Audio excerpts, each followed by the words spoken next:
However, if it's a criminal investigation and whatever they have to say is going to be important to said criminal investigation, they're good. So I'm wondering if they kind of open this up, right, to kind of lure other people out who may have been silenced by NDAs and other things. You get what I'm saying? So I do believe that this NYPD case is probably hoping to, flush out the rest of the victims. You get what I mean? Somebody said she said he had sex with dudes. Well, we'll see because we're reading the lawsuit. But I'm only bringing this up because you're gonna keep hearing NDAs, and the only thing, or one of the things that usually helps alleviates people shutting up because of an NDA is a investigation by the police, right? Okay, here we go. Yeah. So the beatings. So again, for example, if the beatings were witnessed by, my bad, if the beatings were witnessed by Mr. Combs' staff and employees of Bad Boy Entertainment, that means they're witnesses, right? But of course, they all have NDAs. So now that the investigation has been opened up, these people could speak at liberty to the cops. Like, yeah, I seen them beat her ass, or I seen them, do whatever. They said no one would speak up against their frightening and ferocious boss. Following these episodes of horrific abuse, he would immediately attempt to hide her and hide evidence of his violent rage. He often showered over gifts following the incidents, a typical pattern of behavior by serial abusers. In addition to the physical assaults, he frequently reminded her of his ability to cause serious harm, whether by requiring her to carry his gun in her purse, or by blowing up the car of a musician that was romantically interested in her. At an insult to injury, he used illegal substances and threats of violence to force her into repeated unwanted sexual encounters with male sex workers. Over the years, Diddy abused her physically and sexually. She again tried to escape. Every time she hid, his vast network of corporations and affiliated entities found her, and for those who worked for Mr. Combs' companies, implored her to return to him. Many went as far to implicitly state that her failure to return would hinder her success in the entertainment industry. When she finally believed she separated from her longtime abuser, she joined Mr. Combs for dinner, after which if you were trying to get away from him for so long, why would you join a nigga for dinner? Okay, whatever. She joined him for dinner, after which he forced her into her home. Okay, so he forced her into her home and then raped her while she repeatedly said no and pushed him away. She's not fully escaped him, but the harm of the assault will last forever. Okay, all right, cool. All right, here's the parties. So defendant Sean Combs, that's Diddy. Bad Boy Entertainment's being sued. Bad Boy Records LLC is being sued. Epic Records is being sued. Okay. Combs Enterprises is being sued. By the way, the liquor brand that Diddy has falls up under here. So all the money that Diddy got from Ciroc or De Leon comes through here, this company. Okay.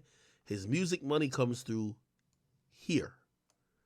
And I think this is a subsidiary of Bad Boy Entertainment, to be honest. Yeah. Okay. And defendant Doe corporations 1 to 10 are other corporations and entities affiliated and associated with Mr. Combs or the defendant's corporations. Okay, cool. And some were employees.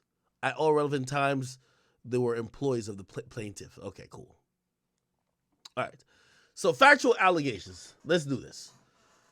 Cassie met him in late 2005 or early 2006 after he heard her first single playing at a club, and he expressed interest in signing her to his label. At the time, she was 19.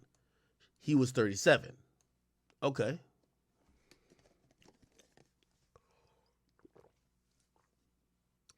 Is that odd or is that like normal? Okay. Within months, in February 2006, she signed a 10-album deal? What the fuck? Yeah, he was definitely gonna fuck her.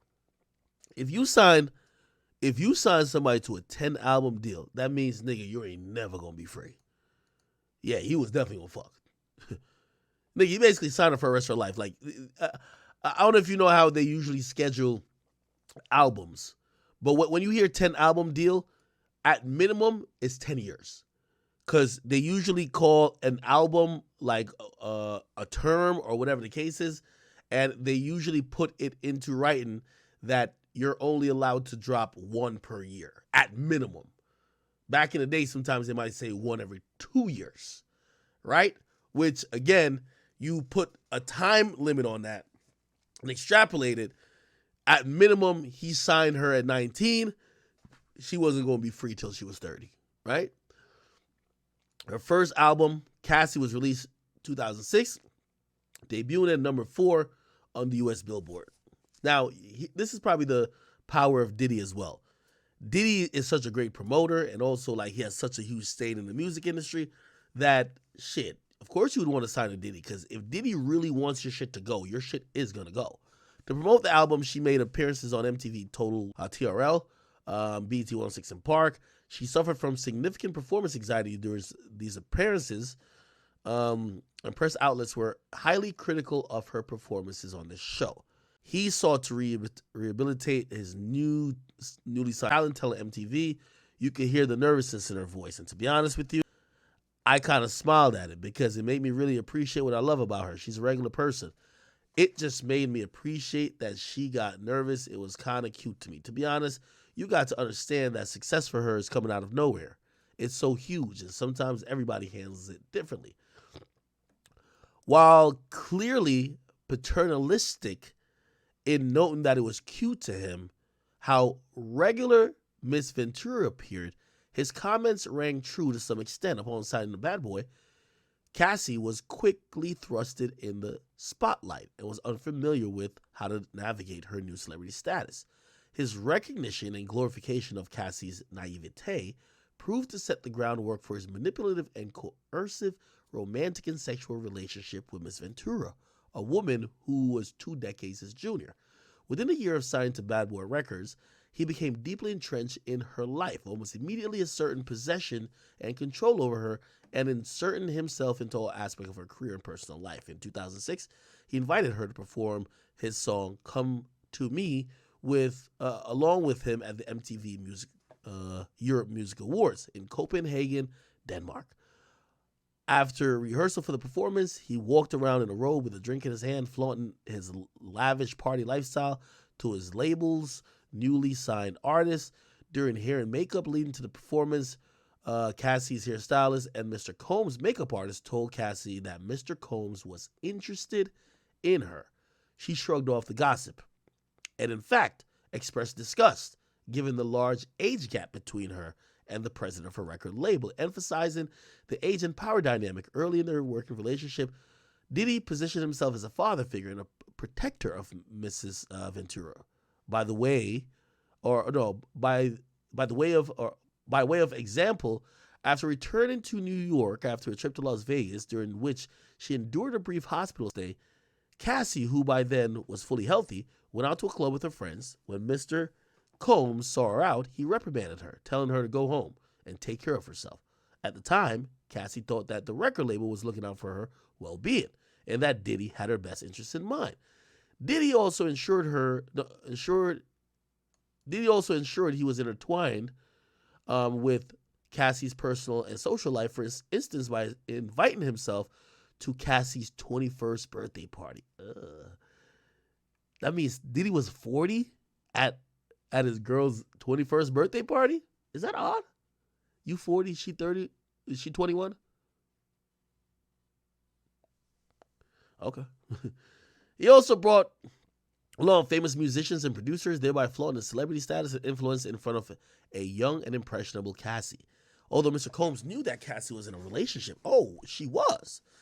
Damn, that's Mr. Take Your Bitch for real. Although Diddy knew that Cassie was in a relationship at the time, and even though he was publicly in a relationship with Kim Porter. Oh, damn, he was with Kim Porter at the time. He nevertheless pursued Cassie at an after party in a hotel suite following Cassie's 21st birthday party. Diddy pulled Cassie into a bathroom and forcibly kissed her. Cassie did not consent to this unwanted contact. She immediately ran out of the bathroom and the hotel suite and cried. She even told her best friend at the time about what happened, but was too scared to tell anyone else. At the Music Video Awards, Cassie's boyfriend at the time joined her and Diddy at the table at the awards ceremony. Diddy became angry, telling Cassie that the invitation to the awards ceremony was only for her, not for her significant other. Despite her clear rejection of Diddy's advances, Diddy continued to demand her spend time with him, including a weekend at Mr. Combs' residence in Miami and for nights out in New York City. At one particular time, around September 2007, Mr. Combs insisted on taking her out. Cassie acquiesced. She was down, fearing that rejecting Diddy's request would have repercussions for her album deal with Diddy and his company Bad Boy Records. Diddy picked her up from the Manhattan apartment in a blue luxury vehicle. Damn, she got good memory. Blue? Okay. She was surprised when she got in the car. Diddy was already inebriated. He handed her a pill and told her to take it.